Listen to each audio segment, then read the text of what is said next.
Shalom. Nah, saat ini kita akan membahas materi tentang rupa bumi Indonesia. Selamat menyaksikan.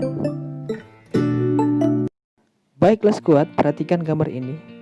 Gambar ini merupakan penampakan muka bumi dari citra satelit. Nah, bentuk-bentuk muka bumi ini berbeda-beda. Di benua-benua di muka bumi dan dasar lautan tidaklah rata, melainkan memiliki relief-relief tertentu. Nah, sekarang menjadi pertanyaan, apa itu relief? Relief adalah tinggi rendahnya permukaan bumi. Selanjutnya, apa yang membentuk relief-relief tersebut? Atau timbulnya bentuk-bentuk relief muka bumi dipengaruhi oleh dua hal, yaitu yang pertama adalah dipengaruhi oleh tenaga endogen. Tenaga endogen adalah tenaga yang berasal dari dalam bumi, yang bersifat membangun permukaan bumi atau konstruktif. Nah, contoh-contoh dari tenaga endogen seperti gempa bumi, tektonik atau vulkanik, patahan, intrusi magma. Itu merupakan contoh-contoh tenaga endogen yang berasal dari dalam bumi. Nah, yang kedua yaitu tenaga eksogen. Tenaga eksogen adalah tenaga yang berasal dari luar bumi, yang bersifat merusak permukaan bumi. Nah, contoh-contoh dari tenaga eksogen yaitu yang pertama adalah erosi, yang kedua adalah sedimentasi, dan yang ketiga adalah pelapukan. Nah, berdasarkan apa yang saya sampaikan tadi, ini merupakan contoh kenampakan yang ada di daratan. Bisa kita lihat, ini merupakan contoh kenampakan yang ada di daratan. Untuk lebih jelas penjelasannya, mohon disimak materi yang selanjutnya. Oke, baiklah squad. Nah, saat ini kita akan mulai dengan penjelasan tentang keragaman bentuk permukaan bumi. Mohon disimak dengan sebaik mungkin. Nah, saat ini poin pertama yang akan kita bahas yaitu tentang kenampakan daratan. Daratan rendah adalah tanah datar yang luas dan tingginya antara 0 sampai kurang dari 200 meter di atas permukaan laut. Yang kedua adalah dataran tinggi atau plato, adalah bagian permukaan bumi yang mendatar dan terletak pada ketinggian lebih dari 600 meter di atas permukaan laut. Contoh dataran tinggi Bandung di Jawa Barat, dataran tinggi di Gayo, Nanggro Aceh, Darussalam. Yang ketiga adalah bukit dan perbukitan.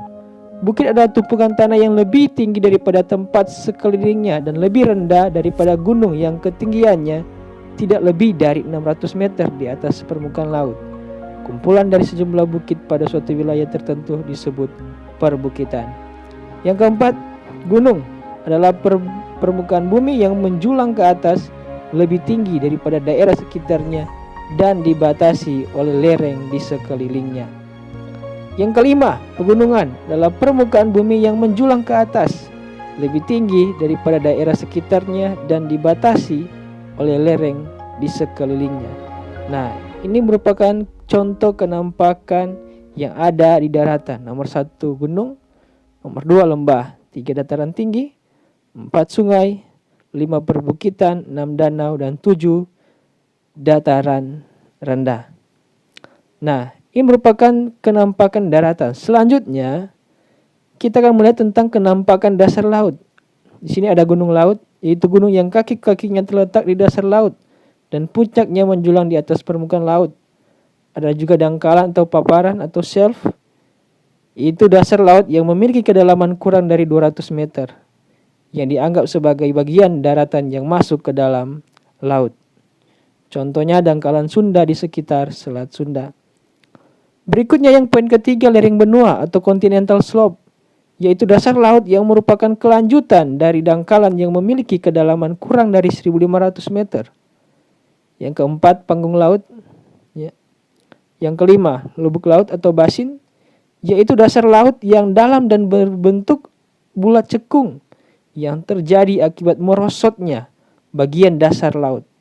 Contohnya lubuk laut Banda di Maluku.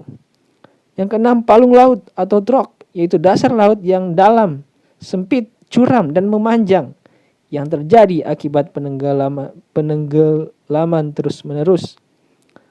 Selanjutnya, perhatikan gambar ini merupakan kenampakan dari relief yang ada di laut. Bisa kita perhatikan dengan sebaik mungkin relief dasar laut seperti ini kenampakannya.